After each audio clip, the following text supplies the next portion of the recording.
It was just another quiet night at the Deep Space Monitoring Station in Alaska when the computers started beeping.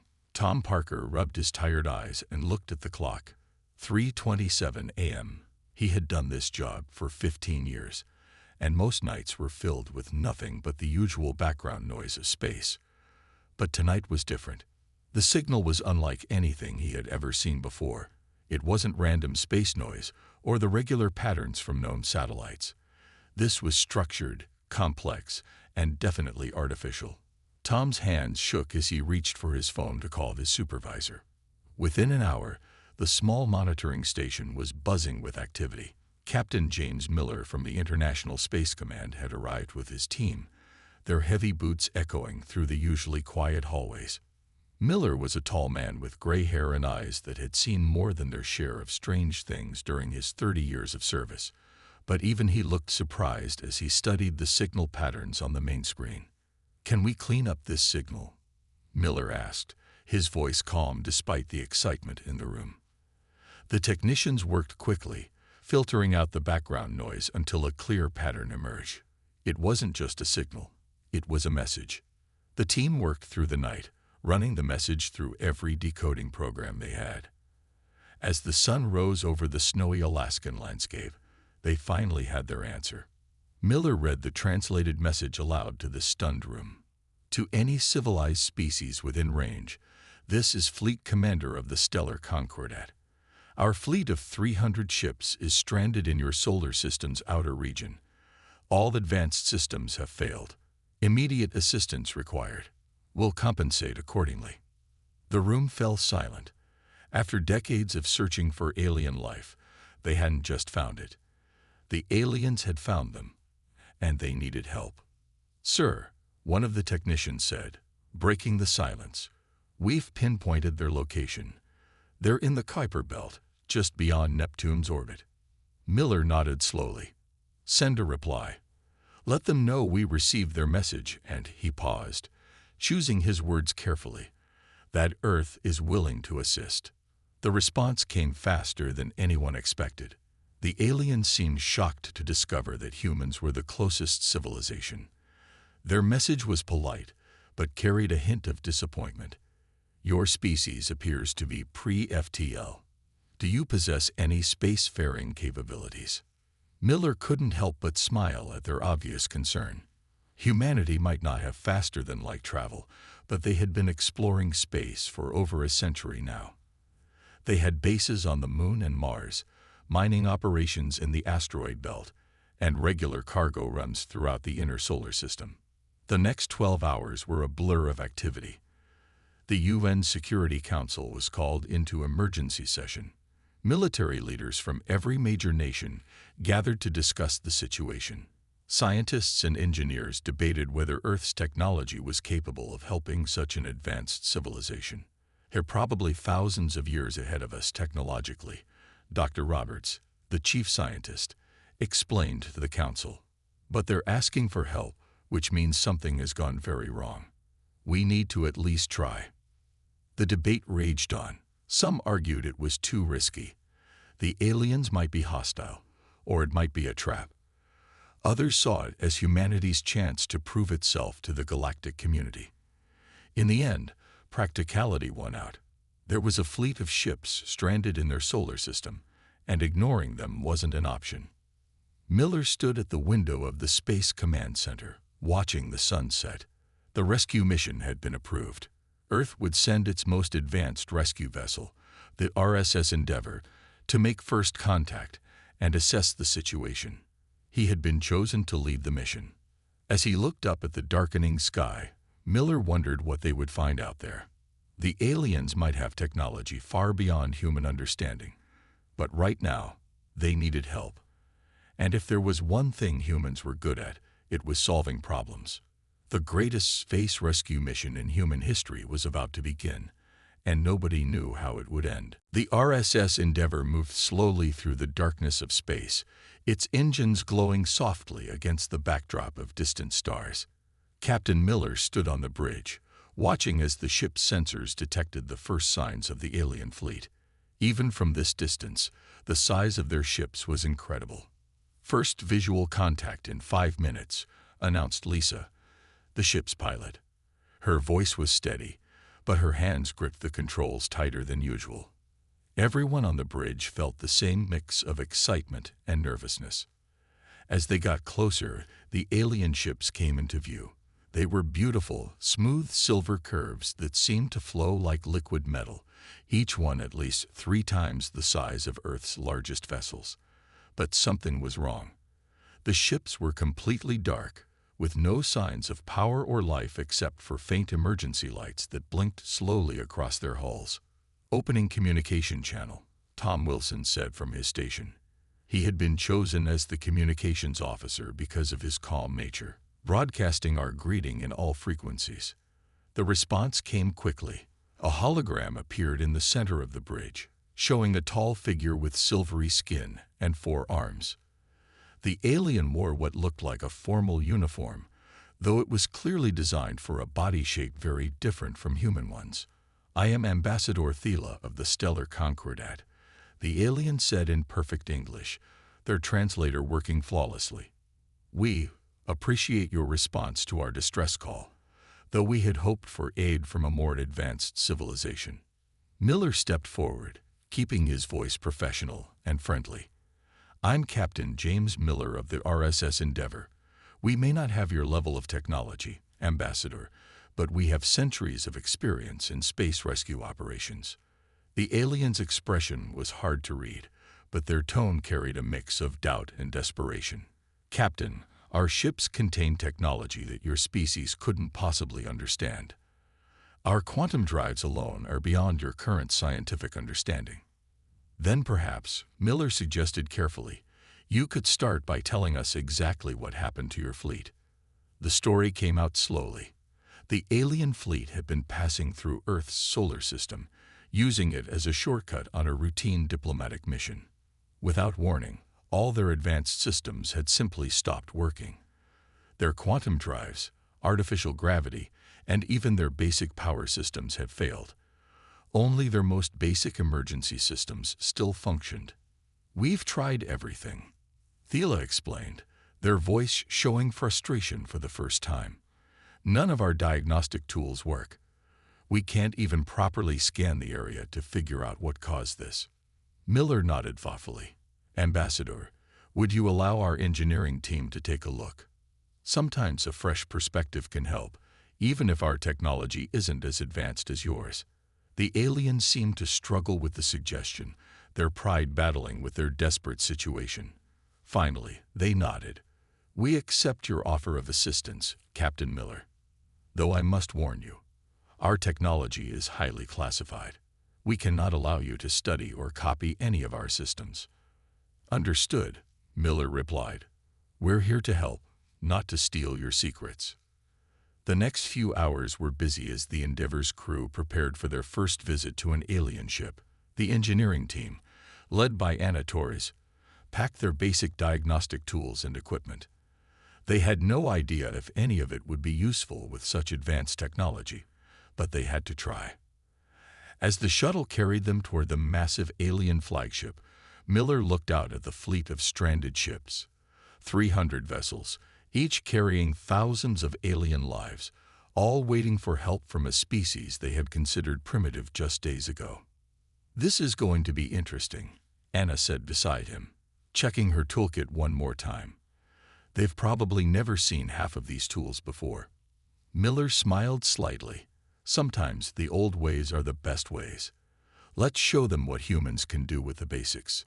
The shuttle docked with a soft thud, and humanity's first official meeting with an advanced alien civilization was about to begin. No one knew what they would find aboard the alien ship, but they were ready to face whatever challenges lay ahead. The inside of the alien flagship was even more impressive than its exterior. Anna Torres walked through the massive corridors, her footsteps echoing in the emergency-lit hallways. The ship's walls seemed to be made of a single piece of flowing metal, with no visible joints or seams. But now, without power, the once magnificent vessel felt like a giant, empty cave. "This is our main engine room," Ambassador Thela said, leading the human engineering team into a vast chamber. The room was filled with strange equipment that looked more like art than machinery. Our quantum drive should be producing enough energy to power a small sun, but now, the ambassador gestured helplessly at the dead machinery. Anna pulled out her old-fashioned diagnostic tablet and some basic sensors. Next to the alien technology, her tools looked like children's toys. The alien engineers watched with poorly hidden amusement as she began her tests. "Fascinating," Anna muttered, studying the readings. "There's some kind of quantum disruption field throughout the whole area. It's affecting anything that uses advanced quantum mechanics to function." One of the alien engineers, who had introduced himself as Lead Technician First Class, stepped forward. "We detected the same thing before all our scanning equipment failed, but we can't understand what's causing it or how to stop it." Anna walked around the engine room, using her simple sensors to map out the disruption. The aliens had tried to solve the problem with their highly advanced technology, but all their sophisticated diagnostic tools had been affected by the same problem they were trying to study. "Sometimes," Anna said, pulling a piece of string from her pocket, "you need to step back to move forward." She tied one end of the string to her tablet and began swinging it in circles, watching the readings change. The aliens watched in confusion. "What are you doing?" Thela asked, their voice somewhere between curious and concerned.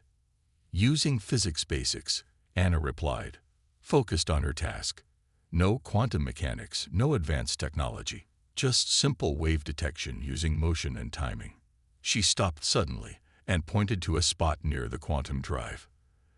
"There's something strange happening right there." The alien engineers gathered around as Anna pulled out more basic tools, a magnetic compass, a simple radiation detector, and what looked like a child's crystal growing kit.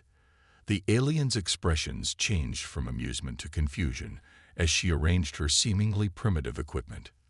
"Your quantum drives," Anna said slowly, watching her instruments. "They're incredibly advanced. They bend space-time in ways we can barely understand. But something out there in the Kuiper belt is creating a field that disrupts quantum states. The more advanced the technology, the worse the disruption." Lead Technician looked thoughtful. "That would explain why only our most basic systems still work. But how can we escape if we can't use our drives?" Anna smiled. "The same way we've been moving ships for centuries. Chemical rockets and good old-fashioned physics." The alien engineers burst into worried discussion. The idea of using such primitive technology seemed to horrify them. But Anna wasn't finished. She pulled up some quick calculations on her tablet. "Look," she said, showing them the numbers. "Your ships are big, but they're also very streamlined. With enough properly positioned chemical rockets, we could tow you out of the affected area. We've been moving heavy loads through space since before we had computers. This is the kind of problem humans are good at solving." Ambassador Thela stared at the simple diagrams Anna had drawn. "You want to tow our entire fleet with rockets?" "Sometimes the simplest solution is the best solution," Anna replied. "Your advanced technology got you into this mess. Maybe our primitive technology can get you out." The aliens looked at each other uncertainly. Their pride was battling with their need to save their people. Finally, Lead Technician spoke up. "Explain more about these chemical rockets," he said. "How would this actually work?" Anna grinned and pulled out her notepad, not a digital tablet, but actual paper and pen. As she began sketching out her plan, she noticed the aliens leaning in with growing interest. Sometimes, she thought, being less advanced had its advantages. Earth's response to the rescue mission was unlike anything in human history. 50 cargo ships had been quickly converted into space tugs, their holds filled with rocket fuel, and their hulls strengthened with extra plating.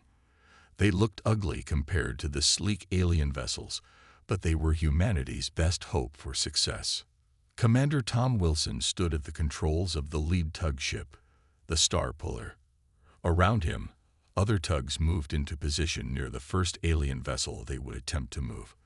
The plan was simple in theory, but incredibly complex in practice. "All ships report ready," his radio crackled. "Beginning Operation Tugboat." Wilson watched as the magnetic grapples shot out from his ship, connecting with specially designed attachment points that the aliens had created on their hull. The other tugs did the same, their cables stretching out like spider webs in space. "Grapples secure," Wilson reported. "Starting main engines in 3, 2, 1. The chemical rockets roared to life, their bright flames lighting up the darkness of space. The alien ship, massive and graceful, didn't move at first. Then, slowly, it began to shift. Ambassador Thiele watched from the Endeavor's bridge alongside Captain Miller. "I still can't believe this primitive method might actually work," they said, but their voice held more hope than doubt now. The first hour was tense. The tug's engines strained against the weight of the alien ship, their simple chemical rockets pushing with all their might. Anna Torres monitored the stress readings from her station, making constant adjustments to keep everything balanced.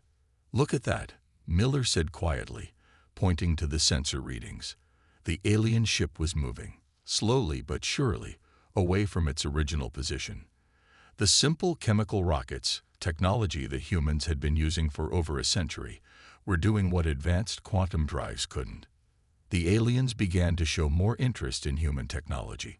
What they had first seen as primitive now seemed surprisingly reliable.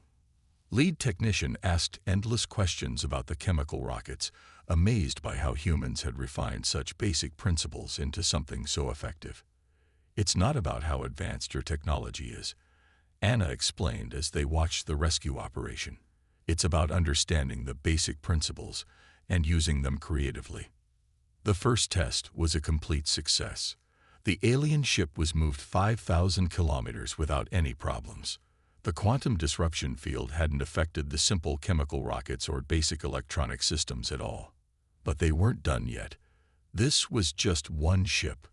They had 299 more to move. "We'll need to train more pilots," Wilson said during the emergency meeting. "Our 50 tugs will have to make multiple trips. It's going to take weeks, maybe months." The aliens, who had been used to crossing galaxies in days, were shocked by this timeline. But they had no choice. Their advanced ships were useless in the disruption field, while humanity's primitive technology worked perfectly. What surprised everyone was how quickly the aliens adapted. They began learning to operate the tugboats themselves, their 4 arms actually making it easier to handle the controls. Their initial disdain for human technology had turned into genuine respect. "Your species," Ambassador Thiele said to Miller as they watched another successful TOW operation, "is remarkably resourceful. We have relied so much on our advanced technology that we forgot the importance of understanding basic principles." Miller nodded. "Sometimes the old ways are the best ways. We learned early on not to put all our eggs in one basket." The ambassador looked confused at the idiom, but understood the meaning. Around them, more tugboats were moving into position, their engines firing up for another rescue operation. The sight of tiny human ships moving these massive alien vessels was almost comical, but it worked. Operation Tugboat was proving that humanity's greatest strength wasn't their technology. It was their ability to solve problems with whatever tools they had available. As another alien ship began to move under the power of chemical rockets, Miller couldn't help but smile. Sometimes being primitive had its advantages. The rescue operation had been going well for 2 weeks. 30 alien ships had been successfully moved out of the danger zone, and the process was getting smoother each day. But that morning, everything changed. Anna Torres was checking her readings when she noticed something strange. The quantum disruption field was growing larger. She double-checked her simple sensors, hoping she was wrong, but the evidence was clear. "Captain Miller," she called over the radio, "we have a serious problem." In the command center, Miller watched as Anna displayed her findings on the main screen. The disruption field that had disabled the alien ships was expanding, and it was expanding faster each hour. "If these readings are correct," Anna explained, pointing to her charts, "the field will reach Mars in 3 days, Earth in less than a week." Ambassador Thielen's silver skin seemed to pale even further. If that happens, every piece of advanced technology in your solar system will stop working. Your satellites, power grids, computers, everything. Anna finished. We'd be thrown back to the pre-electronic age in minutes. The room fell silent as everyone understood what this meant. It wasn't just about saving the alien fleet anymore. They had to save Earth too. Miller turned to his crew. How many ships do we have left to move? 270, Wilson replied. At our current pace, it would take another 2 months to move them all. We don't have 2 months, Miller said. We barely have 3 days. Anna had been studying her readings closely. She suddenly stood up, her eyes wide with realization. Look at this pattern, she said, pointing to her simple wave detector. The field isn't just growing, it's being fed. It's feeding on the energy from the alien ships. Lead technician moved closer to look at her readings. The emergency power systems, they said slowly. Even though they're running at minimal levels, they still use quantum technology. They're making the field stronger. We need to shut everything down, Anna said. Every quantum device, every piece of advanced technology, even the emergency systems. The aliens looked horrified. Without emergency power, our life support systems will fail, Ambassador Thiele protested. Our people will die. Not if we act fast, Miller said. He turned to Anna. How long can their ships last without power? Maybe 48 hours before the temperature drops too low, she calculated quickly. But if we shut down all their systems, the field should stop growing. That would give us time to get everyone out. Miller made his decision. We'll need every tugboat we have, and we'll need to pack the alien ships as full as possible. We can't move them all in time. The next few hours were chaos. The aliens had to abandon most of their beautiful ships, taking only what they could carry. The proud stellar Concordat fleet, which had traveled between galaxies, was being evacuated onto simple human cargo vessels. Start with the ships farthest from the field's center, Miller ordered. Work our way in. Every minute counts. The human tugboats worked nonstop. Pilots pushed themselves to exhaustion, then were replaced by fresh crews. The aliens helped wherever they could, their 4 arms proving useful in the evacuation efforts. Ambassador Thiele worked alongside the humans, helping their people board the evacuation ships. There was no more talk about primitive technology or advanced civilizations. They were all just people trying to survive. As the last group of aliens boarded the rescue ships, Anna checked her readings again. The disruption field was still growing, but slower now. They had a chance, but only if they moved fast. All ships ready for emergency burn, Miller announced over the general channel. We have 48 hours to clear the solar system. Let's make them count. Behind them, the magnificent alien fleet floated dark and silent in space, sacrificed to save both their civilizations. Ahead lay their greatest challenge yet, moving thousands of aliens to safety using nothing but chemical rockets and human determination. The largest convoy in human history moved through space like a swarm of fireflies. 50 human ships, their chemical rockets burning bright against the darkness, carried thousands of alien refugees. Each vessel was packed far beyond its normal capacity, with aliens and humans working together to keep basic systems running. Commander Wilson's voice crackled over the radio from the lead ship. All vessels, report status. One by one, the ships called in. Some reported engine strain, others low fuel reserves, but all were still moving. They had to keep going. The quantum disruption field was still expanding behind them, though more slowly now that the alien ships had been abandoned. In the engine room of the Star Puller, Anna Torres worked alongside lead technician, teaching them how to maintain the primitive chemical engines. The aliens' 4 arms moved quickly over the machinery, learning the basic principles that their advanced civilization had long forgotten. It's strange, lead technician said, adjusting a fuel valve. These engines are so simple, yet they're saving our lives. Our quantum drives could cross galaxies, but they failed us when we needed them most. Anna nodded as she checked the engine temperature. Simple doesn't mean weak. These engines can't bend space, but they keep working no matter what. Sometimes that's more important than being advanced. On the bridge, Captain Miller studied the sensor readings with Ambassador Thela. The disruption field was now larger than Earth's orbit, but its growth had slowed significantly since they'd shut down all the alien technology. "Your people have lost so much," Miller said quietly, looking at the screen showing the abandoned alien fleet, now dark shapes against the stars. Thela's expression was sad but determined. "We've lost ships and technology, yes, but we've gained something too. We've learned not to depend only on advanced solutions. Your people have taught us that." Suddenly, alarms began blaring throughout the convoy. Anna's voice came over the emergency channel. "Captain, the field's growth rate is increasing again."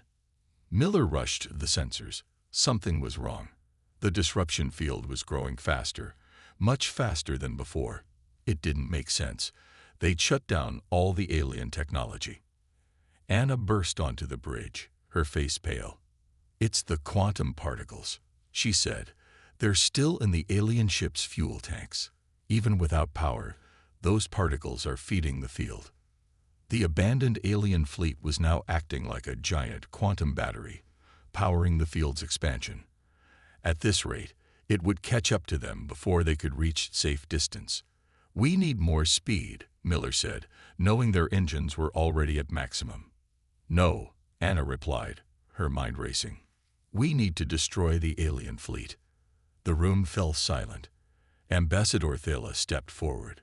"Our ships contain some of our civilization's greatest achievements, thousands of years of progress. And if we don't destroy them," Anna said gently, "that same technology will destroy Earth and kill everyone in this convoy." Miller looked at Thela, waiting. This had to be their decision. The ambassador stood quietly for a long moment, then nodded. "Do it." The convoy slowed just enough to allow the star puller to turn around. Using the last of their missile reserves, they targeted the quantum fuel tanks on each alien ship. One by one, the magnificent vessels of the stellar Concordat exploded in silent bursts of light. Ambassador Thela watched through the view screen, their four hands clasped tightly together. Centuries of their civilization's greatest achievements were disappearing in flashes of fire. But as the last ship exploded, the sensors showed what they'd hoped. The disruption field's growth was finally stopping. "All ships, resume maximum speed," Miller ordered. "Let's get out of here." The convoy of human ships moved forward again, their simple chemical rockets pushing them steadily toward safety. Behind them, the wreckage of the alien fleet drifted in space, a reminder that sometimes the price of survival was letting go of the past. As they flew on, humans and aliens worked side by side, keeping their basic engines running, watching their simple sensors, and proving that together they could survive anything the universe threw at them. 3 months after the Great Evacuation, the Earth's orbital station buzzed with activity. Representatives from both humanity and the stellar Concordat had gathered for a historic ceremony.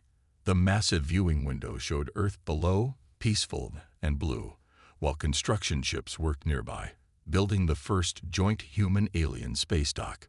Captain Miller stood in his dress uniform, watching Ambassador Thela address the gathered crowd. The alien diplomat looked different now. They wore a simpler uniform, one that combined elements of both human and alien design.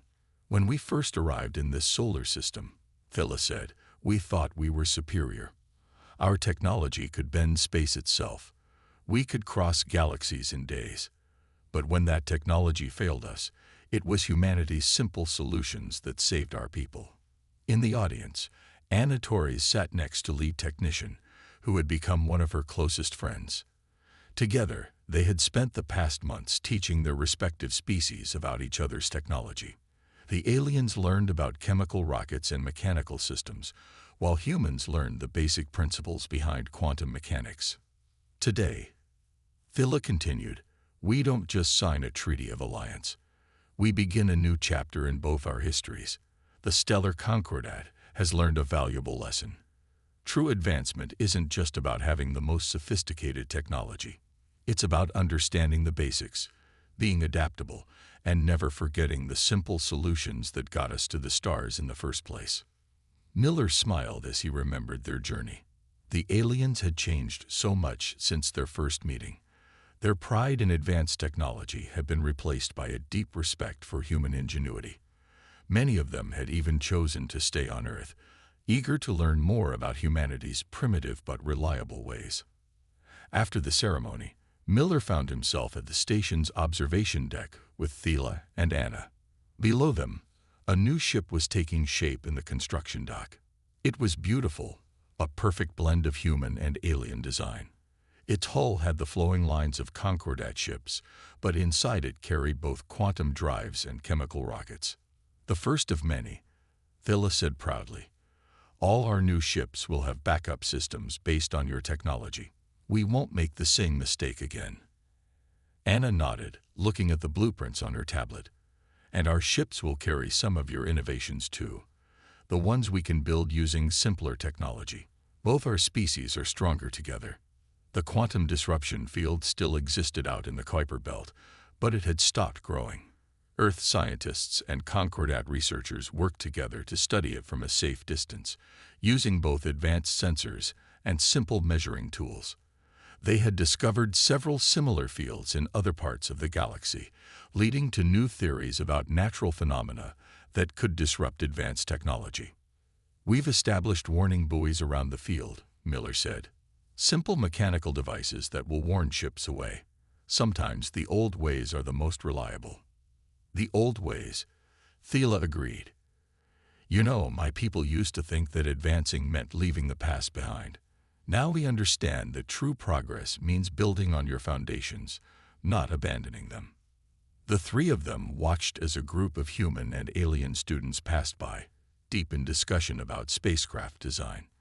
The younger generation was growing up with both cultures, learning to combine the best of both worlds. What happens next? Anna asked, looking out at the stars. We explore, Miller replied.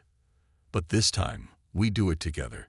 Your advanced science, our practical solutions. There's a whole universe out there waiting for us. As the Earth turned slowly below them, Miller thought about how much had changed. A distress call that could have ended in disaster had instead brought two civilizations together. Humanity had proven itself not through advanced technology, but through creativity, determination, and the willingness to solve problems with whatever tools they had. The stars beckoned, and this time, they would face their challenges together. The advanced and the simple, the complex and the basic, each making the other stronger.